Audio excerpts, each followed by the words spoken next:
Mark वॉटनी ने कभी सोचा भी नहीं था कि उसकी जिंदगी इस मोड़ पर आ जाएगी। एक पल वो मंगल ग्रह पर इतिहास बनाने वाले मिशन का हिस्सा था और अगले ही पल वो वहां अकेला लगभग 140 मिलियन मील दूर धरती से मरने के लिए छोड़ दिया गया।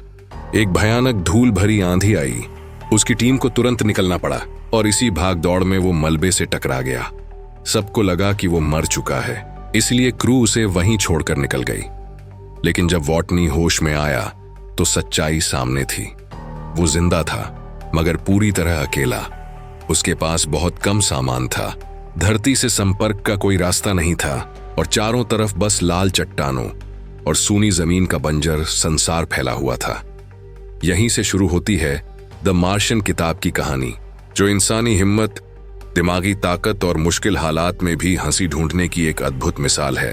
पहली नजर में उसकी हालत बिल्कुल निराशाजनक लगती है।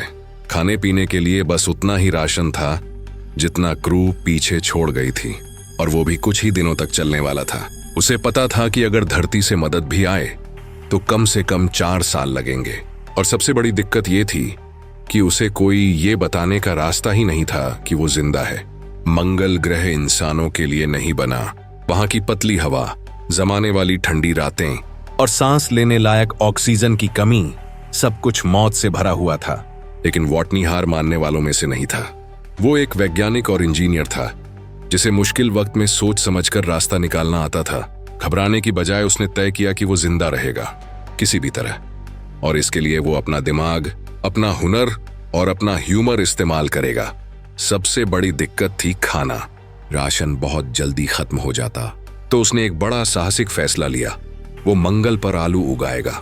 उसने बची हुई थैंक्स गिविंग की आलू की सब्जी के टुकड़े लगाए और मंगल की मिट्टी में इंसानी वेस्ट को मिलाकर खेत बनाया।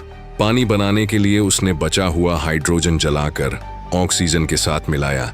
ये बहुत खतरनाक तरीका था। जरा सी गलती होती तो धमाका हो जाता, लेकिन वॉटनी ने हिम्मत से काम लिया और कामयाब हुआ। धीरे धीरे उसने अपने रहने की जगह को एक छोटे से खेत में बदल दिया, जहां से जिंदगी की उम्मीद उगने लगी।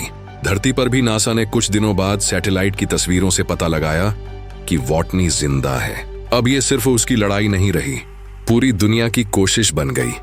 वैज्ञानिक, इंजीनियर और बड़े बड़े लीडर्स ने अपने मतभेद भुलाकर उसे बचाने की योजना बनाई, लेकिन उससे संपर्क करना आसान नहीं था। वॉटनी ने पुराने रोवर और पैथफाइंडर का इस्तेमाल करके एक सिग्नल सिस्टम बनाया और आखिरकार नासा से बात करने में सफल हुआ। हफ्तों की चुप्पी के बाद जब पहली बार धरती से उसकी आवाज जुड़ी तो वो पल बेहद भावुक था, न सिर्फ उसके लिए बल्कि पूरी इंसानियत के लिए। लेकिन द मार्शियन किताब की कहानी आसान नहीं है। उसके सामने बार बार मुश्किलें आती रहीं। जिस आलू के खेत ने उसे जीने की उम्मीद दी थी, एक दिन एयरलॉक फटने से पूरी तरह बर्बाद हो गया। महीनों की मेहनत एक पल में खत्म हो गई। वो टूट गया, लेकिन हार नहीं मानी। उसने बचा हुआ खाना गिना, अपना हिस्सा कम कर दिया और अगले मिशन की साइट तक पहुंचने की तैयारी शुरू की। हर असफलता उसके हौसले को परखती, लेकिन हर बार वो फिर से उठ खड़ा होता। वो अपने लॉग में मजाक करता, मंगल पर गाली देता और मौत के साए में भी हंसने की वजह ढूंढ लेता। आखिरकार उसके लिए बचने का आखिरी मौका आया।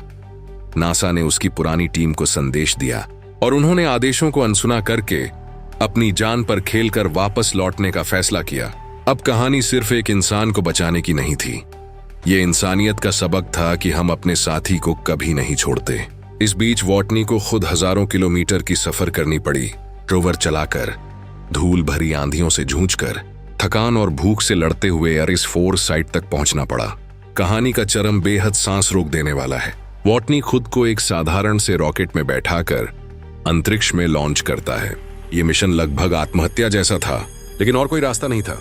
दूसरी तरफ उसकी टीम भी अपने जहाज को खतरनाक तरीकों से घुमा फिराकर उसके करीब पहुंचने की कोशिश कर रही थी।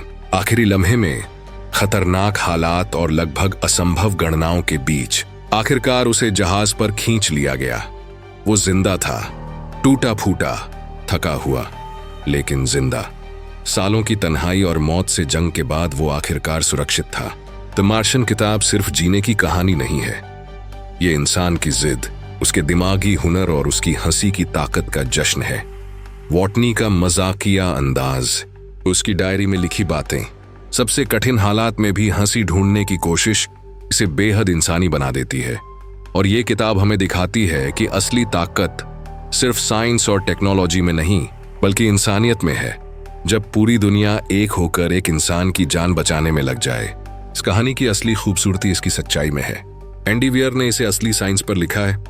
हर हल, हर प्रयोग असलियत में किया जा सकता है। इसी वजह से ये कहानी हकीकत जैसी लगती है, लेकिन विज्ञान से ज्यादा इसका असली असर भावनाओं से आता है। सोचिए, पूरे ग्रह पर सिर्फ एक इंसान का अकेला होना कितना डरावना है। लेकिन वॉटनी की हिम्मत हमें दिखाती है कि इंसान टूटता नहीं, वो हार नहीं मानता। आखिर में द मार्शियन किताब हमें एक गहरी सीख देती है। जीना सिर्फ सांस लेने का नाम नहीं है, जीना है उम्मीद चुनना, हंसने की वजह ढूंढना और हार न मानना। और इंसानियत का असली चेहरा तब सामने आता है जब हम किसी भी एक जिंदगी को बचाने के लिए सब कुछ दांव पर लगा दें। यही है इस किताब की ताकत, यही है इंसान की असली जीत।